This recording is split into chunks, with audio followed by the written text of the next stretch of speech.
यदि दुनिया में कोई महान राजनीतिज्ञ कभी हुआ था तो वे थे आचार्य चाणक्य। यही कहती है सारी दुनिया और यही मानते हैं सभी लोग, चाहे प्राचीन काल हो या आज का युग। आज भी लोग एक महान राजनीतिज्ञ बनने के लिए आचार्य चाणक्य द्वारा बताए गए उसूलों पर चलना चाहते हैं। यह दुनिया उनसे एक सफल इंसान और बुद्धिमान व्यक्तित्व पाने की चाहत रखती है और कई लोग ऐसा करने में सफल भी हो जाते हैं। यदि आप जानते नहीं हैं तो बता दें कि आचार्य चाणक्य मौर्य काल के महान व्यक्ति थे। इतिहास की बात करें तो कुछ जगहों पर कौटिल्य के नाम से विख्यात आचार्य चाणक्य ने ही नंद वंश का नाश करके चंद्रगुप्त मौर्य को राजा बनाया। चंद्रगुप्त मौर्य को सीख प्रदान की, एक महान राजा बनने के उपदेश दिए और मौर्य समाज के झंडे को स्वतंत्र हवा में लहरा सकने की सक्षमता प्रदान की। आचार्य चाणक्य के जीवन से जुड़ी कई बातें हम जानते हैं। उनका जन्म, उनके द्वारा अपने जीवन में किए गए महान कार्य जैसे कि अर्थशास्त्र जैसे महान ग्रंथ का लेखन करना, जिसमें उन्होंने जीवन के विभिन्न पहलुओं को हिम्मत से पार कर सकने का ज्ञान प्रदान दिया है। आचार्य चाणक्य से जुड़ी कई कहानियां हमने सुनी है, लेकिन आज भी लोग उनकी मृत्यु की कहानी से अनजान हैं। यह कोई सामान्य मौत थी या बनी बनाई साजिश? क्योंकि जाहिर है कि जिस स्तर पर आचार्य चाणक्य मौजूद थे वही उनके कई दुश्मन भी मौजूद थे। उनकी मृत्यु को लेकर इतिहास के पन्नों में एक नहीं अनेक कहानियां प्रचलित हैं, लेकिन कौन सी सच है ये कोई नहीं जानता। परंतु आज हम इसी राज से पर्दा उठाने की कोशिश करने जा रहे हैं। आचार्य चाणक्य की मौत को लेकर इतिहास के पन्नों में से 2 कहानियां खोजी गई है, लेकिन कौन सी सही है इस सार तक कोई नहीं पहुंच पाया। महान शोधकर्ता भी आज तक ये जान नहीं पाए कि आखिर आचार्य चाणक्य के साथ क्या हुआ था। उनकी मृत्यु का कारण क्या वे स्वयं थे या कोई और? जो 2 कहानियां प्रचलित है उनमें से पहली कहानी के अनुसार शायद आचार्य चाणक्य ने तब तक अन्न और जल का त्याग किया था जब तक मृत्यु नहीं आई, परंतु दूसरी कहानी के अनुसार वे किसी दुश्मन के षड्यंत्र का शिकार हुए थे जिसकी वजह से उनकी मौत हुई। लेकिन दोनों में से कौन सी कहानी सत्य है, इस बात को शोधकर्ता खोज पाने में असमर्थ है। आगे की वीडियो में हम कोशिश करेंगे कि एक एक करके आचार्य चाणक्य के जीवन के पहलुओं को जानते हुए उनकी मृत्यु के कारण तक पहुंच सके।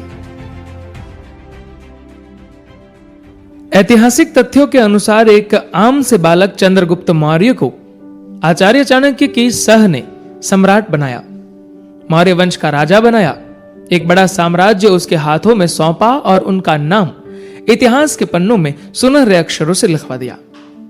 आचार्य चाणक्य की सीख से चंद्रगुप्त मौर्य ने मौर्य वंश को एक नया रूप दिया, दुनिया के शक्तिशाली वंश के रूप में प्रकट किया और एक महान राजा बने।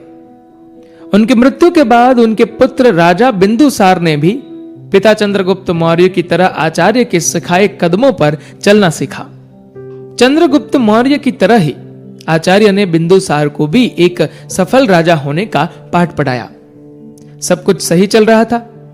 आचार्य के अनुशासन तले राजा बिंदुसार अपनी प्रजा को पूर्ण रूप से सुखी रखने में सफल थे। लेकिन दूसरी ओर कोई था जिसे आचार्य की राजा के प्रति इतनी करीबी पसंद नहीं थी। वह था सुबंधु, राजा बिंदुसार का मंत्री, जो कुछ भी करके आचार्य चाणक्य को राजा से दूर कर देना चाहता था। इसके लिए उसने कई षड्यंत्र रचे। उसे राजा को आचार्य चाणक्य के विरुद्ध करने के विभिन्न प्रयास किए, जिसमें से एक था राजा के मन में यह गलत फहमी उत्पन्न कराना कि उनकी माता की मृत्यु का कारण कोई और नहीं वरन स्वयं आचार्य चाणक्य ही है। ऐसा करने में सुबंधु कुछ मायनों में सफल भी हुए। धीरे धीरे राजा और आचार्य में दूरियां बनने लगी। ये दूरियां इतनी बढ़ गई कि आचार्य सम्राट बिंदुसार को कुछ भी समझा सकने में असमर्थ थे। अंततः उन्होंने महल छोड़कर जाने का फैसला कर लिया और एक दिन वे चुपचाप महल से निकल गए।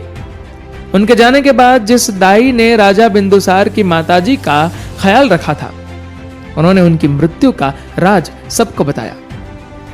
उस दाई के अनुसार जब सम्राट चंद्रगुप्त को आचार्य एक अच्छे राजा होने की तालीम दे रहे थे, तब वे सम्राट के खाने में रोजाना थोड़ा थोड़ा विष मिलाते थे ताकि वे विष को ग्रहण करने के आदी हो जाए और यदि कभी शत्रु उन्हें विष का सेवन कराकर मारने की कोशिश भी कर दे तो उसका राजा पर कोई असर ना हो।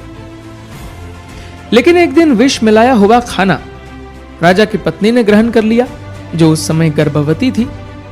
विष से पूरित खाना खाते ही उनकी तबीयत बिगड़ने लगी।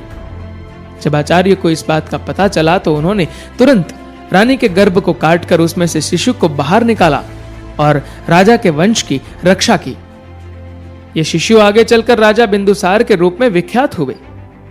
आचार्य चाणक्य ने ऐसा करके मौर्य साम्राज्य के वंश को खत्म होने से बचाया था। लेकिन बाद में किसी ने यह गलत अफवाह फैला दी कि रानी की मृत्यु आचार्य की वजह से हुई। अंततः जब राजा बिंदुसार को दाई से यह सत्य पता चला तो उन्होंने आचार्य के सिर पर लगा दाग हटाने के लिए उन्हें महल में वापस लौटने को कहा, लेकिन आचार्य ने इनकार कर दिया। उन्होंने ताउम्र उपवास करने की ठान ली और अंत में प्राण त्याग दिए। परंतु एक दूसरी कहानी के अनुसार राजा के मंत्री सुबंधु ने आचार्य को जिंदा जलाने की कोशिश की थी, जिसमें वे सफल भी हुए।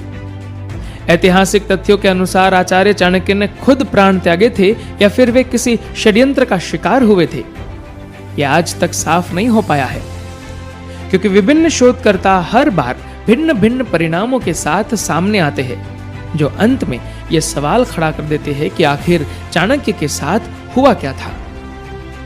खैर, सच जो भी हो, लेकिन आचार्य चाणक्य के कारण भारतीय इतिहास एक तिजोरी के रूप में सामने आया है, जिसमें चाणक्य नीतियों से भरा खजाना है। यह खजाना आज भी लोगों के काफी काम आता है। धन्यवाद।